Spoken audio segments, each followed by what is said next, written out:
So hello and welcome back to my channel Cat's Homeo Hub. So as promised in the previous video we have studied the contrast between the materia medica and the homeopathic materia medica. So in this way going to the second most important part of the basics of materia medica is the different sources of homeopathic materia medica. हमने ये जान लिया homeopathic materia medica क्या होती है और वो कैसे different होती है normal homeopathic materia medica से. तो अब हम जानेंगे what are the different sources कि homeopathic materia medica बन कैसे रही है, उसके लिए जो हमें कंटेंट चाहिए वो किस किस सोर्सेज से आ रहे हैं. Okay, this is very important question. I will say different sources ये जो है ये हमारे 5 और 10 मार्क्स ओके ये दोनों में आते हैं. मार्केट 5-10 दोनों में आ सकते हैं. अगर ये 5 मार्क में आता है so you have to just name the sources okay and write 1 to 2 line. और अगर 10 मार्क्स में आता है तो हर एक और पॉइंट लिखो और उसे इलेबोरेट करके लिखो. Okay, now let's begin. So see, there are 9 sources of homeopathic materia medica. Okay, अब मैं आपको निमोनिक भी बताऊंगी ये 9 सोर्सेज कैसे याद रखने हैं. इसका कोई ऐसा ऑर्डर नहीं है, इसमें आप को आराम है, आप किसी भी ऑर्डर में याद कर सकते हो. बट स्टिल मैं जैसे याद करके एग्जाम में लिखती थी कि कोई भी पॉइंट ना छूटे. I will give you that mnemonic. अगर आपको सूट करता है तो आप उस तरीके से याद कर सकते हैं. वैसे निमोनिक तो हर ब्रेन का अपना तरीका होता है, वो कैसा निमोनिक बना के. ज़रूरी नहीं है कि जो निमोनिक मैं दूँ आपको वो ईजी लगे या आपको वो सूट करे. अगर करता है you can remember in that way, otherwise make your own mnemonic. Okay, so at first the very first is proving on healthy human beings. Okay, first sources. Second is proving on healthy animals.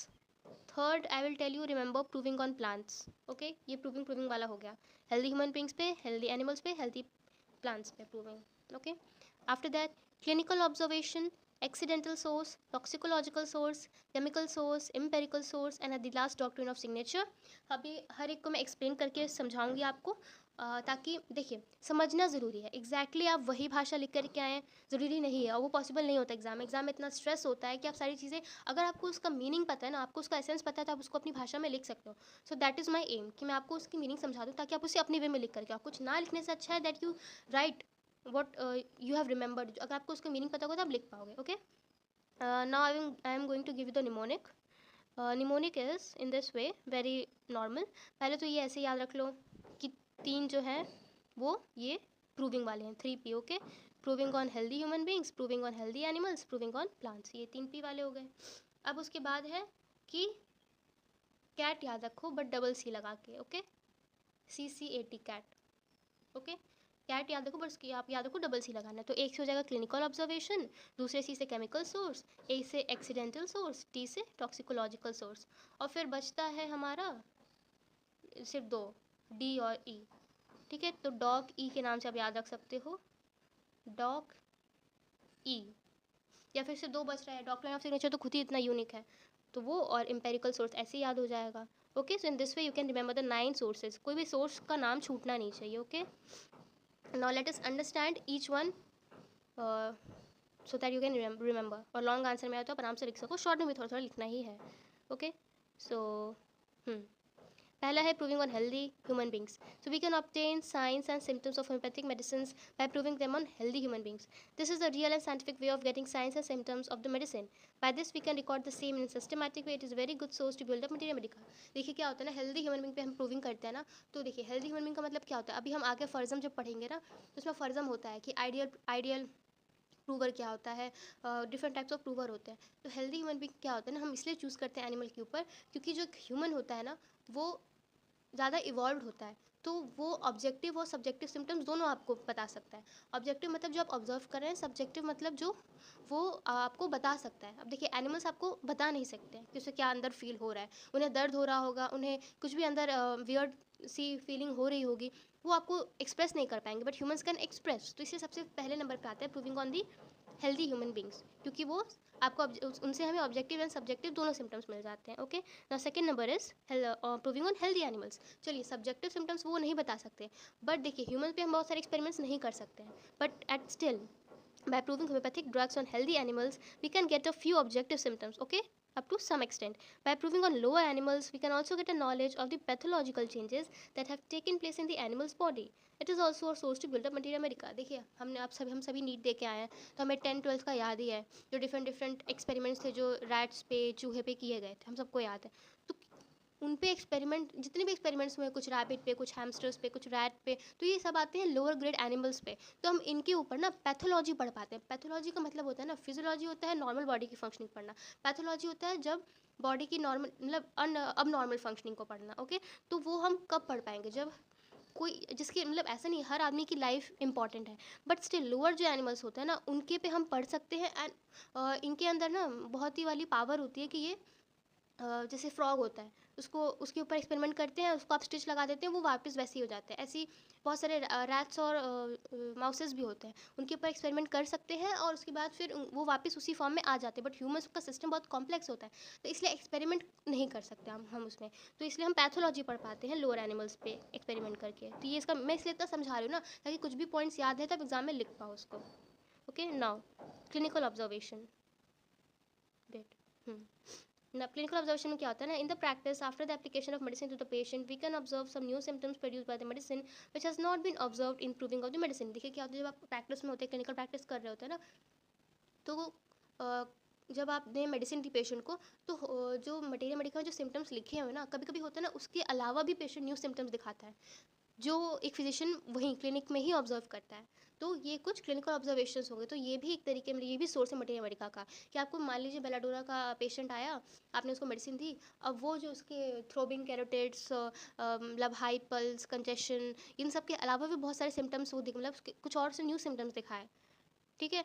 तो इससे हमें पता चला कि हाँ अच्छा, मतलब ये भी सिम्टम्स हो सकते हैं बेलाडोना के पेशेंट के, ओके। तो ये क्लिनिकल ऑब्जर्वेशन में आ गया। और ना एक्सीडेंटल सोर्स, एक्सीडेंटल सोर्स नाम से पता चल रहा है, एक्सीडेंट गलती से हो गया, accidental source. By this source some medicines are prepared from those substances whose action is accidentally known. गलती से पता चल गया एक्सपेरिमेंट के दौरान। इसका एग्जांपल है ब्लाटा ओरिएंटालिस इन अस्थमा। ब्लाटा मतलब कॉकरोच होता है ना, तो ब्लाटा ओरिएंटालिस इन asthma, okay. Now toxicological source, toxic समझ में आ रहा है ना, जो हार्मफुल है, ओके।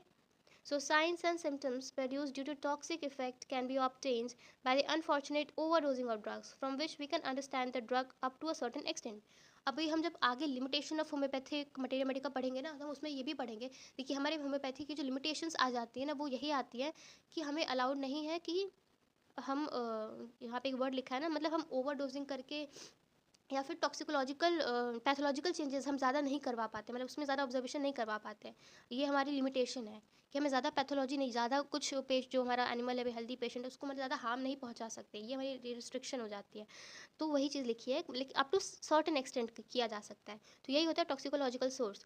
तो कैसी, अभी टॉक्सिक कोई भी चीज़ कैसी होगी, आपने कोई भी दवा ली, आपने ओवर खा ली वो दवा, तो उसके टॉक्सिक इफेक्ट्स होने लगेंगे, तो बहुत कॉमन है, हम सबको पता है। तो वही चीज़ है कि by the unfortunate overdosing of the drug which can understand the drug up to a certain extent. इससे हम कुछ एक्सटेंट तक समझ सकते हैं कि अच्छा मतलब इसके इस मेडिसिन के ओवर डोजिंग से क्या क्या साइंस एंड सिम्टम्स प्रोड्यूस हो सकते हैं, मतलब कि इस और कभी कभी इंपॉर्टेंट भी होता है जानना कि जैसे जितने भी पॉइजनस वाले होते हैं, जैसे आर्सेनिक हो गया, नक्सवामिका हो गया, रक्सटॉक्स हो गया, ये जो होते हैं ना, ये पॉइजनस ड्रग सब्सटेंसेस हैं, बेलाडोना हो गया, तो इन सब का कितने लेवल तक ये जो है ये ट्रीटमेंट कर रहे हैं और किस लेवल के बाद ये पॉइजनस हो जाएंगे, वो जानना ज़रूरी है। तो ये टॉक्सिकोलॉजिकल सोर्स से ही पता चलता है, okay. Now chemical source, we can understand and get some clue about the signs and symptoms of the drugs by studying its chemistry, that is physical and chemical. chemistry पढ़ के हमें पता चल ही जाएगा, कुछ physical properties, कुछ chemical properties से भी help होती है हमें। but as a human being it is itself a big chemical factory.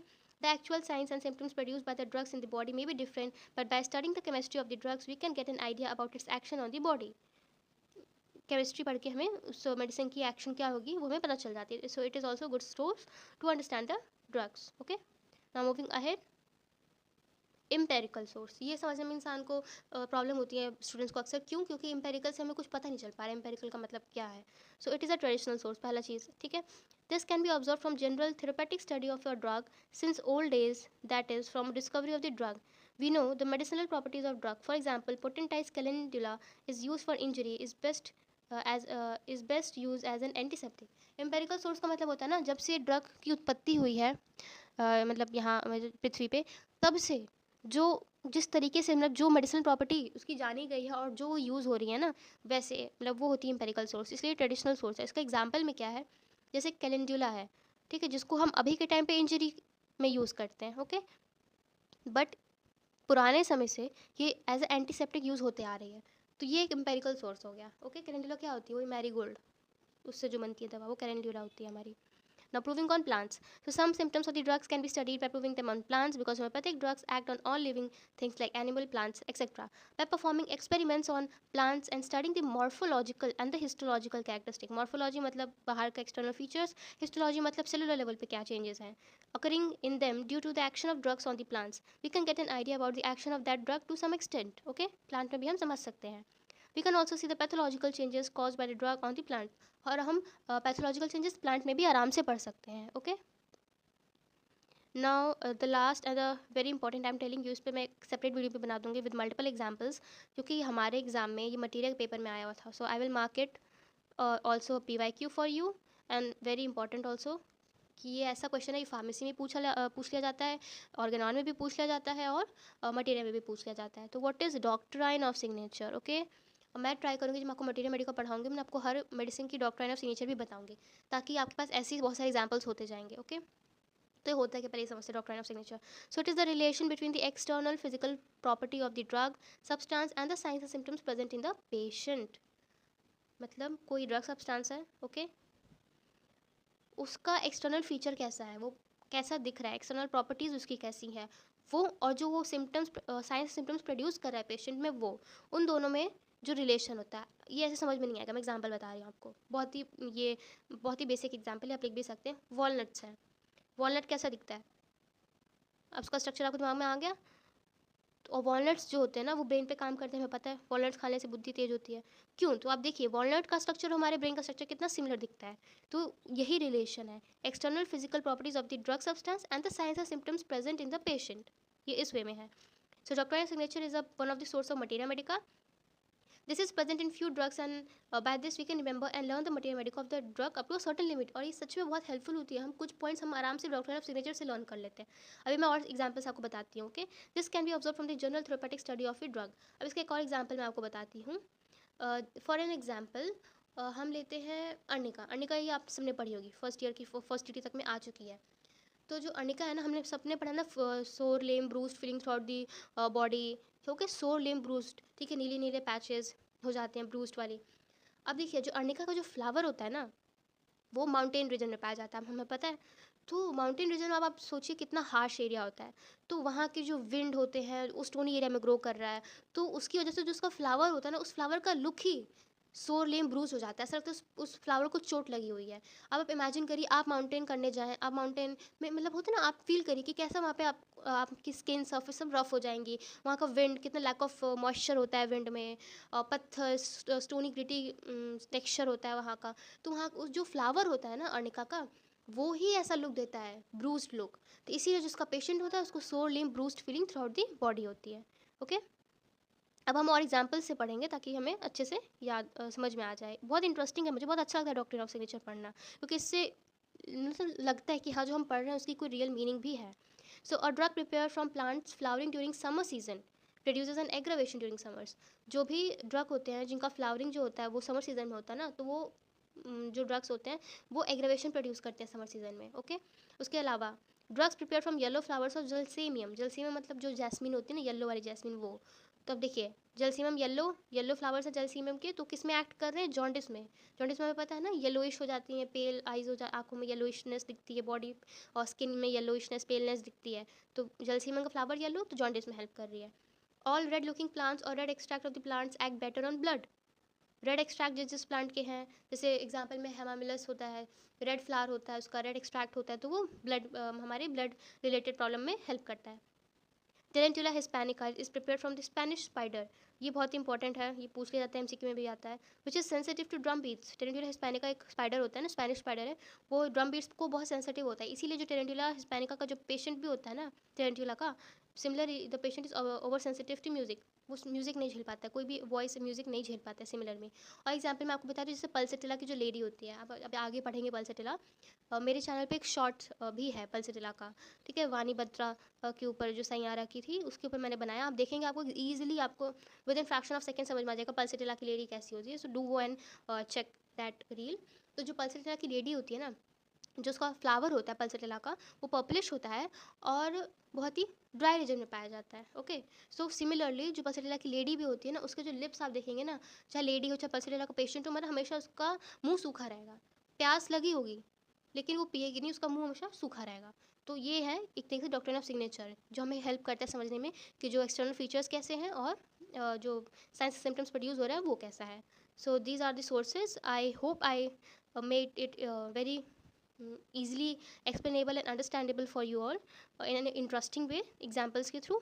So please let me know in the comment section, please comment down in the comment section कि ये explanation कैसा लगा, और any feedback or any suggestions if you want, or any other topic you want me to make video on, please comment down in the comment section. Till then, please like, share and subscribe my channel Cats Homeo Hub. Thank you.